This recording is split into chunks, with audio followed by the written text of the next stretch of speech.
más grande. Sí, maestra. Ok, bien. Entonces voy a ir, perdón si observan o ven algo, pero les digo que tengo aquí un problema con mi computadora también. Entonces, bueno, hidratos de carbono.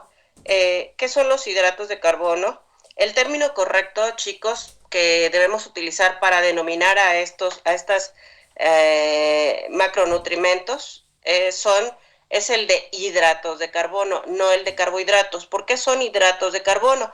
Porque en la estructura, cuando nosotros observamos, están conformados por hidrógeno, oxígeno y carbono. Y básicamente es una molécula de agua. Por cada carbono tenemos dos hidratos, dos hidrógenos, y por eso es que se forma dos hidrógenos y un oxígeno, y entonces habla de que una molécula de agua, por eso se habla de hidrato, está hidratando a un carbono. Entonces el nombre correcto es hidratos de carbono, no carbohidratos, ¿sí? También a nivel coloquial se les puede denominar como glúcidos o azúcares incluso, pero es completamente incorrecto dar la denominación de azúcares. Para nosotros son y deben ser siempre hidratos de carbono. En menor cuantía, si ustedes quieren, carbohidratos, pero el término correcto es hidratos de carbono. Entonces, ¿cómo se clasifican? Y aquí sus compañeras decidieron colocarlos de la fórmula o la molécula más pequeña a la más compleja, que serían los polisacáridos, pero entonces estos oligosacáridos irían antes de los polisacáridos. Y yo voy a empezar de atrás hacia adelante para que quede un poquito más claro. ¿Qué son los poli? Poli, recuerden el término poli, mucho, sacáridos, muchas moléculas de hidratos de carbono. Entonces, los polisacáridos son químicamente los hidratos de carbono más grandes, más complejos. Estos, por la estructura tan grande que tienen, tienden a ser insolubles en agua. Y en el caso de los seres humanos, estos polisacáridos necesitan pasar por un proceso o por varios procesos de digestión hasta llegar a la molécula más pequeña, que serían los monosacáridos. Bien, después de los polisacáridos vienen los oligosacáridos. Cuando hablamos de polisacáridos, hablamos de que está conformado por más de 10 moléculas de monosacáridos. Bien, oligosacáridos. Los oligosacáridos son hidratos de carbono de longitud, digamos, media, que va de 3 a 10 unidades de monosacáridos. Estos principalmente se encuentran en los alimentos a manera de fibra, lignina, rabinosa, y son moléculas que en su gran mayoría no pueden ser digeridas por el aparato digestivo, valga la expresión, no pueden ser digeridas porque no hay enzimas que las puedan degradar. Prácticamente llegan casi intactas, solamente con la degradación que lleva a cabo, por ejemplo, el ácido y algunas otras sustancias, pero llegan prácticamente intactas hacia el intestino grueso. Y es en el intestino grueso en donde las enzimas de algunos microorganismos las degradan para transformarlas o utilizarlas a manera de fibra soluble y fibra insoluble. Permítanme, ¿sí? Principalmente tienen la función, y cuando ponen aquí sus compañeras de que dentro del cuerpo ligan proteínas y grasas, este término de ligar lo debemos comprender en el sentido de que la fibra soluble e insoluble sea parte de la función es que captan o absorben glucosa, tanto glucosa como lípidos, principalmente colesterol y algunas proteínas que llegan hasta el intestino delgado y evitan su absorción y las eliminan vía heces, ¿sí? Bien, entonces es una de las funciones de estos oligosacáridos. Bien, siguiendo con esta clasificación, sí, adelante. Perdón por interrumpirla, pero no mi compañera Aranda me mandó mensaje que le dijera que está fallando su internet y que pues está saliendo de la reunión. Ok, muchas gracias. Si les puedes comunicar, dile que no se preocupe. Ahorita terminamos esta parte. Gracias. Bien, Ok, continuando entonces con la clasificación del más complejo al más simple, iríamos por los disacáridos. Cuando hablamos de di, implica dos moléculas de qué, de monosacáridos unidos, y bueno, el término correcto es dos disacáridos unidos por enlaces glucosídicos. Un enlace glucosídico está compuesto por un alcohol que va a unir precisamente una molécula de alcohol que está uniendo a estas dos moléculas de monosacáridos, ¿sí? O dos hidratos de carbono, el más simple que tenemos, que es el monosacárido. Estos, el cuerpo no puede usar moléculas de disacáridos, necesita que sean degradadas a mono significa uno, a monosacáridos, que es la forma en cómo el cuerpo los puede utilizar. Antes de poder absorberlos en el aparato gastrointestinal, tienen que ser separadas estas dos moléculas. Imagínense ustedes una molécula compuesta por la glucosa es una hexosa, es decir, es una molécula de 6 carbonos, ¿sí? Que está unida a otra molécula de 6 carbonos y entonces estarían formando la maltosa. Y esta maltosa es un disacárido que en la unión, en el enlace glucosídico, el enlace tiene que ser, imagínense una tijera que va a romper esta unión que tienen estas dos moléculas, cada una de 6 carbonos, la rompe y separa en dos monosacáridos, que serían dos moléculas de glucosa, pero ya separadas. Cuando están unidas, forman un disacárido. Al separarlas, forman un monosacárido. Bien, los disacáridos son los hidratos de carbono más sencillos. Aquí lo mencionan sus compañeras como azúcares simples. Por favor, azúcares no, hidratos de carbono simples, ¿sí? Estos hidratos de carbono simples, así como están ya, solamente con la estructura de 6 o de 5, dependiendo, hay hexosas y hay pentosas, ¿sí? Pero básicamente la forma en cómo están en los alimentos es en la estructura química de hexosas, es decir, 6 carbonos, y es la forma en cómo van a poder ser absorbidas por las microvellosidades del intestino delgado y los más comunes, los más conocidos, los más abundantes son los alimentos, los monosacáridos más abundantes son la glucosa, fructosa y la galactosa. Bien, me voy a ir hacia, bueno, la principal función, y esto quiero que lo anoten y lo dejen muy claro en la información que están anotando en su cuaderno, es la principal función de los hidratos de carbono es aportar energía.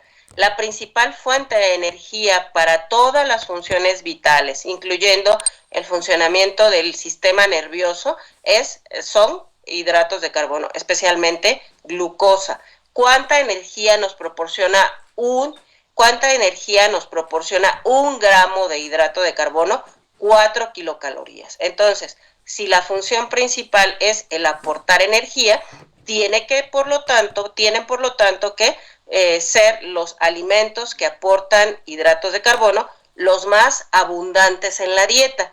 La dieta tiene que estar conformada por hidratos de carbono, no lo mencionaron sus compañeras, pero entre el 50 al 60% de los macronutrimentos tiene que estar conformada por hidratos de carbono. Entre el 50 al 60% deben ser hidratos de carbono, un 30% lípidos y el resto, entre un 15 y 20%, proteínas. Entonces, deben ser los más abundantes en la dieta, ¿sí? Bien, además, es importante mencionar que es una energía de utilización inmediata, es decir, no tiene que pasar por un proceso más complejo como serían los lípidos para digerirse y poder absorberse. Prácticamente tenemos a través de qué se digieren, principalmente de dos enzimas, de dos amilasas, la que está en la saliva, que es la pitialina, y la amilasa que está o que se produce en el páncreas. Entonces, principalmente la digestión empieza con la amilasa salival o pitialina. Esta empieza a romper los oligo y los poli y disacáridos en la boca. Sin embargo, el proceso de digestión en la boca es corto, por lo tanto, no se termina la digestión o la separación de las moléculas de disacáridos y de polisacáridos en la boca, sino que tiene que llegar hasta el intestino delgado, en donde una enzima producida por el páncreas es enviada al intestino y ahí continúa la digestión de los hidratos de carbono, ¿sí? Cuando nosotros ingerimos un pan que contiene almidón, y el almidón es un polisacárido, la digestión del almidón empieza en la boca, rompiendo algunos de estos enlaces glucosídicos y separándolo a moléculas de disacáridos o incluso algún monosacárido para transformar este almidón a maltodextrina, después a maltosa y finalmente a 2 moléculas de glucosa. Pero cuando no sucede de manera completa la digestión del almidón en la boca, este almidón llega así como tal, o como maltosa o como maltodextrina al estómago, y aquí se interrumpe parcialmente la digestión de los hidratos de carbono porque el ácido del estómago inhibe el actuar de la amilasa salival, ¿sí? Entonces sigue su trayecto por el estómago, llega al intestino delgado, a la primera porción del intestino delgado, que es el duodeno, y ahí es en donde desemboca esta otra enzima que se llama amilasa pancreática y que continúa ahora la digestión iniciada en la boca por la amilasa salival. Pero si esta amilasa pancreática, no fuera suficiente para degradar el almidón que viene desde la boca, entonces hay 3 enzimas que estén localizadas en el borde en cepillo, es decir, en las microvellosidades del intestino, y estas son, ¿sí?, maltasas, ¿sí?, sacarasas y lactasas, y van específicamente a degradar la maltosa, que al degradarla se obtienen 2 moléculas de glucosa, la sacarasa, que degrada la sacarosa, que es un disacárido conformado por glucosa y fructuosa, y la lactasa, que va a degradar la lactosa, que está conformada por los monosacáridos glucosa y galactosa, ¿sí? ¿Cuáles son los 3 monosacáridos? Glucosa, fructuosa y galactosa. Cuando hablamos de la lactosa, chicos, es el endulzante o el azúcar que está de manera natural en la leche y está conformada por 2 monosacáridos. Siempre vamos a encontrar glucosa unida a otro monosacárido. En el caso de la lactosa tenemos glucosa más galactosa, que es otro monosacárido. En el caso de la sacarosa no es otra cosa, chicos, más que el azúcar de mesa, el azúcar que se extrae de la caña, como bien decía su compañera, o de la remolacha. ¿Qué es la remolacha? El betabel. Entonces, la sacarosa, que es el azúcar de mesa, está conformado por, dado que se extrae de una fruta, está conformado por el monosacárido glucosa más fructuosa. Fructuosa es el monosacárido, es un monosacárido que se extrae de las frutas. Y por último, la maltosa es un disacárido conformado por 2 moléculas de glucosa. Entonces, si una vez que pasó por el intestino delgado y actuó la amilasa pancreática, pero aún así todavía van mal las moléculas de disacáridos, es decir, la lactosa, sacarosa y maltosa, que son los 3 monosacáridos, entonces es cuando intervienen estas 3 enzimas que están localizadas en las microvellosidades intestinales, que son la lactasa, sacarasa y maltasa. Recuerden que todo lo que termine en asa son enzimas. Entonces, la enzima maltasa actúa sobre el disacárido maltosa para separar estas 2 moléculas de glucosa que la integran.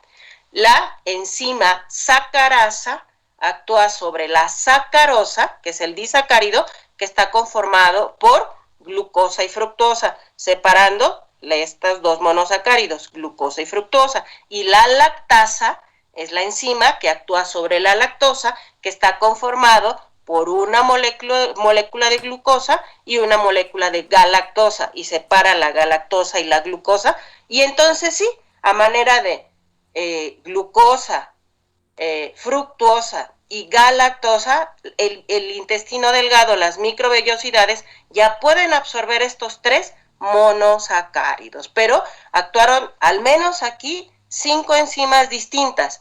La amilasa, y amil viene de almidón, la amilasa salival, es decir, es una enzima que degrada este polisacárido llamado almidón.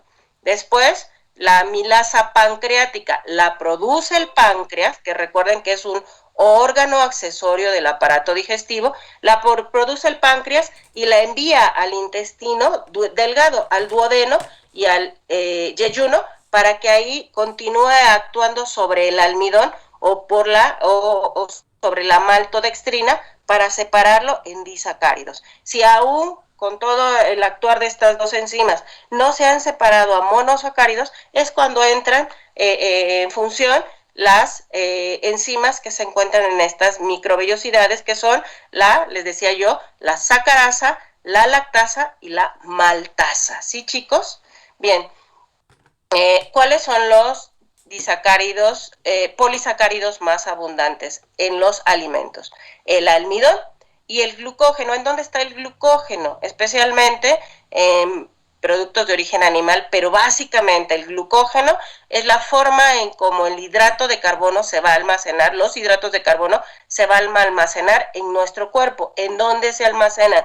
Especialmente en músculo y en hígado. Y de ahí es donde deriva algunos de estos procesos o rutas metabólicas que nos explicaba sus compañeras, pero como fue tan rápido, seguramente a muchos de ustedes le quedaron dudas, ¿sí? Entonces, el almidón es digerido. Cuando hay un exceso de hidrato de carbono en la sangre, pueden pasar 2 cosas. Este hidrato de carbono, esta glucosa, se puede utilizar para transformarse en glucógeno y almacenarse en músculo o en hígado, o bien se utiliza en una ruta metabólica para formar triacilgliceroles, es decir, ácidos grasos y glicerol que se empacan y es parte de la gluconeogénesis, y es una ruta anabólica o de construcción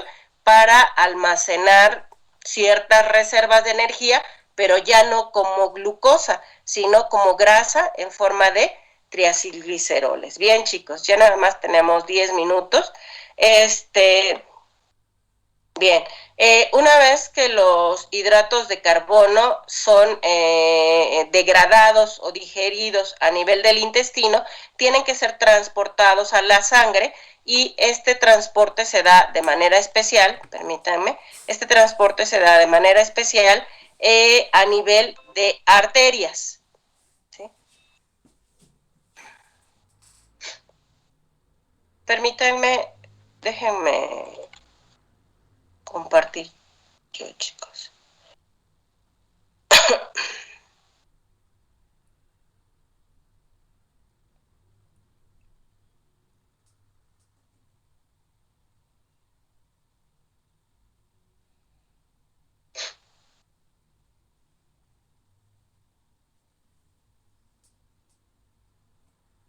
¿Podrían decirme si observan esta presentación, chicos? Sí, maestra. Bien.